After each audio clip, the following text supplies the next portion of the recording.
It is my humble privilege to respectfully welcome you, distinguished colleagues and party leaders, to the General Assembly of the Inter-Party Advisory Council, IPAC.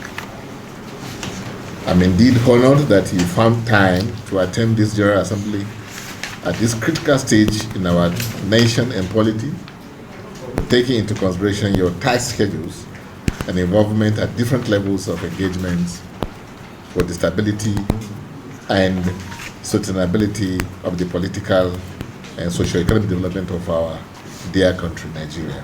We are to emphasize that national chairmen of political parties work hard to attend this General Assembly in person. This is due to the importance we attached to the issues to be discussed. Your response to our request attests to our collective and individual unalloyed commitment to the urgent need to deepen the roots of our fledgling democracy to deliver prosperity for Nigeria, the most populous nation on the continent of Africa. This is the second General Assembly meeting after the 2023 general elections. We had understandably delayed several activities of the Council, including regular meetings of the General Assembly, to enable party leaders concentrate on mobilizing Nigerians for successful and acceptable 2023 general elections. The elections are now over, though as Democrats, aggrieved members have approached the tribunals for redress. We give kudos to the political class for the demonstration of maturity, high level of patriotism, and commitment to the survival of democracy in Nigeria. The General Assembly may wish to recall the following amongst few of some strategic interventions recently made by the Council at various critical and difficult moments that posed serious threat to the survival of our nascent democracy. Number one, IPAC at a time requests INEC to extend the period allowed for the conclusion of primaries by political parties to elect their candidates for the just 2023 elections. We are happy that INEC conceded to that request which we made, and that allowed most of the parties to make adequate arrangements for their primaries.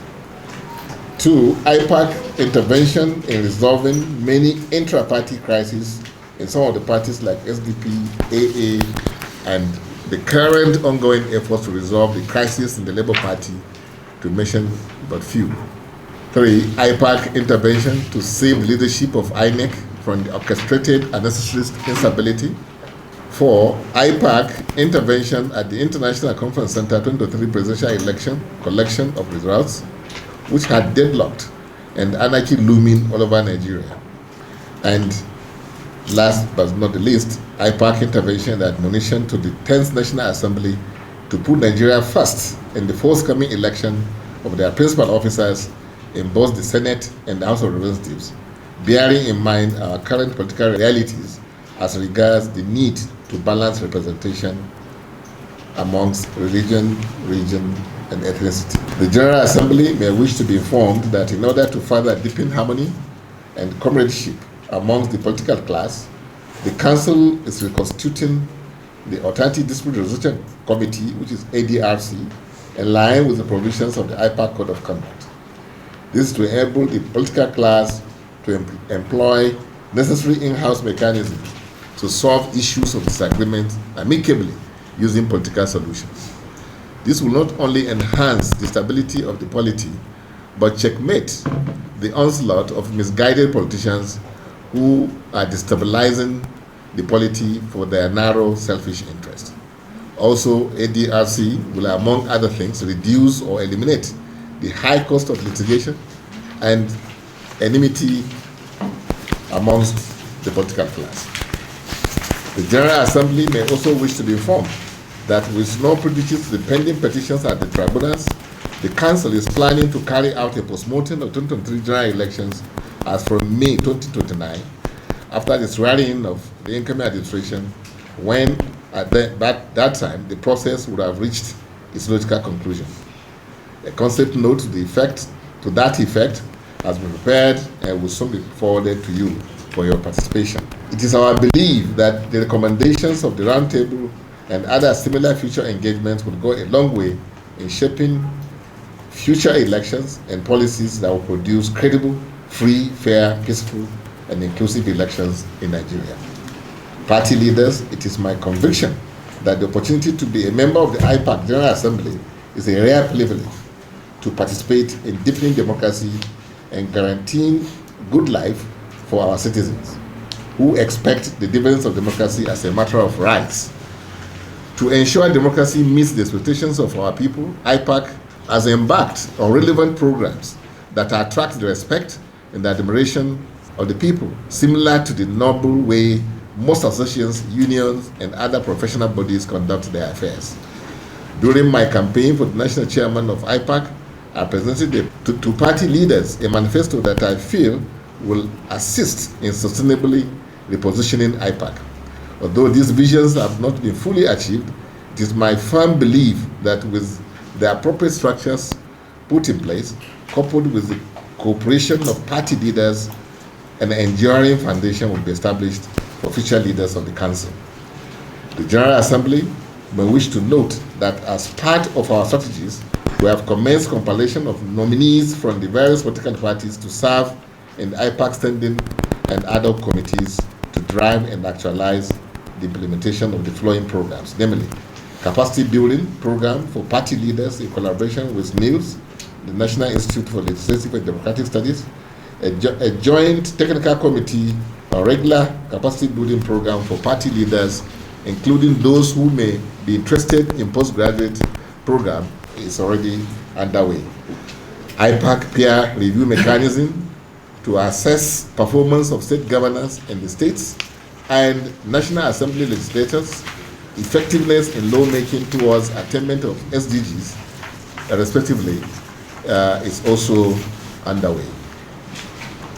The General Assembly may wish to further note that at the end of the Millennium Development Goals, MDGs, signed in 2000 and subscribed to by about 189 countries of the world, including Nigeria, the SDGs, also known as the Global Goals, were adopted by the United Nations in 2015 as a universal call to action to end poverty, protect the planet, and ensure that by 2030, all people enjoy peace and prosperity. The 17 SDGs are integrated. While most countries have committed to prioritize progress in these goals, many, especially in Africa, are lagging behind, particularly Nigeria. To achieve these goals, creativity, know-how, political will, technological application, deliberate and strategic mobilization of financial resources from all sectors of the society are absolutely essential. Hence, we believe as critical stakeholders and the incubators of the leadership of the country at all levels and tiers of government, that putting in place a mechanism that will ensure the political leadership at all levels of governance achieve the SDGs in their constituencies in every context is something that is very imperative. Accordingly, zonal peer assessment team of experts working in collaboration with a 6-member committee consisting of chairmen of political parties will be established. The General Assembly may wish to be informed that meetings have been scheduled for Thursday and Friday, May 18 and 19, 2023, to draw the attention of the development and media partners to these programs by IPAC, particularly the proposed peer review with a view to attracting their support and sustainability of the initiative. We also propose that IPAC registers SPVs to provide legitimate and sustainable funding of IPAC programs. We believe this suggestion, amongst others, will be subject to discussion by the fundraising committee that will be established by IPAC. Distinguished party leaders, it is our belief that this is the time to build the right structures for the Inter-Party Advisory Council for its sustainability and impact, particularly in deepening Nigeria's democracy. However, we can only achieve these visions with the commitment of all stakeholders. I therefore once again invite you to support us to achieve these laudable and achievable dreams. Finally, I wish to thank you once more for finding time to be here today while wishing us a successful General Assembly. God bless you. Thank you.